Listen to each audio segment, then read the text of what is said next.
Hello friends, bullet Sarojini এপিসোডে সবাইকে স্বাগত। আমাদের আজকের পর্বে দেখানো হবে সরোজিনী তৃতীয়বার অ্যাটাকের জন্য মোটেও প্রস্তুত ছিলেন না রণদেব। তো বন্ধুরা, এবার তাহলে কি হতে চলেছে জানতে হলে আমাদের টলি স্টোরি টাইম চ্যানেলে চোখ রাখুন।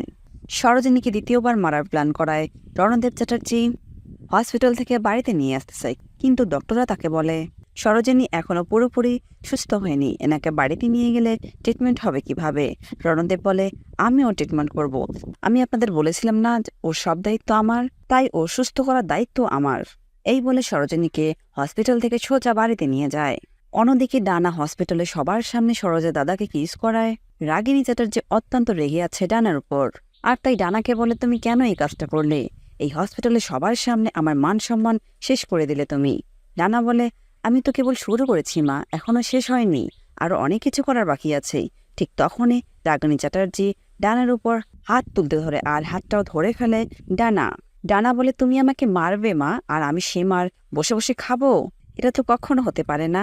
ঠিক তখনই রাতুলও হাঁপিয়ে হাঁপিয়ে চলে এলো রাগিনীর কাছে, আর রাগিনী রাতুলকে দেখে সাইডে চলে যায়। তখন ডানা বলল, রাতুল মা কি বলবে বলো, আমার সামনে বলো। মা, তুমি না বললে আমি তোমার মেয়ে, তাহলে আমার সামনে বলছো না কেন? বলো তোমরা, আমি এখানে থেকে শুনছি।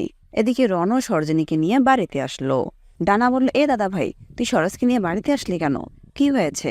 রণদেব বলল, সরোজিনী ওখানে একদম সেফ নয়, ওর উপর আবার অ্যাটাক হয়েছিল। এরপর যে আবার হবে না, আমি সেটা রিস্ক নিতে পারবো না, তাই ওকে বাড়িতে নিয়ে এসেছি। ওর শত্রুরা তো বাড়ি অব্দি আসতে পারবে না। তখন ডানা বলে, ওর ট্রিটমেন্ট হবে কিভাবে? রণদেব বলে, আমি ওর সব করব, সব সময় ওকে আমার চোখের সামনে রাখবো। এই বলে রণদেব সরোজিনীকে নিয়ে উপরের রুমে চলে গেল। তারপর বিছানায় ওকে শুয়ে দিল। ডানাও তার পিছে পিছে চলে গেল। ডানা বলে, দাদা ভাই তুই একা কিভাবে পারবি? আমি এখানে থাকি না। রণা বলল, না, আমি এখানে কাউকে অ্যালাউ করবো না। ডানা বলল, দাদা ভাই তুই বুঝতে পারছিস না কেন? আমি থাকলে তো একটু হেল্প করতে পারবো। রণা বলল, না, আমার কারো হেল্প লাগবে না, আমি একাই সবটা করতে পারবো। ডানা অনেক জোরাজুজি করলে রণদীপ চ্যাটার্জি তখন রেগে যায়। এরপর দেখানো হয় ডানা সেখান থেকে চলে যায়। এদিকে হঠাৎ করে সরোজিনী রণদেব চ্যাটার্জির নাম ধরে ডাকছে। এরপর রণদেব সরোজিনীর কাছে গিয়ে বসে আর দেখে সরোজিনী ঘুমের ঘুরে রণদেবের নাম নিয়ে ডাকছে। এরপর সরোজিনীর গায়ে হাত দিয়ে দেখে সরোজিনীর গা প্রচন্ড গরম।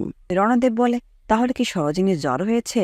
ও তো ভালোই ছিল এতক্ষণ, এখন আবার হঠাৎ জ্বর হলো কেন? এইগুলা ভাবতে লাগলো। এদিকে ডানাও বাইরে টেনশন করছে। আমি দাদাভাইয়ের কাছে থাকতে চাইলাম, কিন্তু দাদাভাই আমাকে কোনোভাবেই থাকতে দিল না। দাদাভাই একা পারবে তো? এগুলা ভাবতে ভাবতে হঠাৎ ডানা চোখে পড়লো কেউ যেন পাশ দিয়ে চলে গেল। ঠিক তখনই ডানা নিচের দিকে দেখতে লাগলো। তো বন্ধুরা, আবারও কি সরোজিনীকে অ্যাটাক করার জন্য কেউ এসেছিল?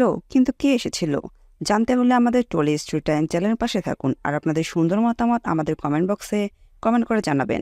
ধন্যবাদ।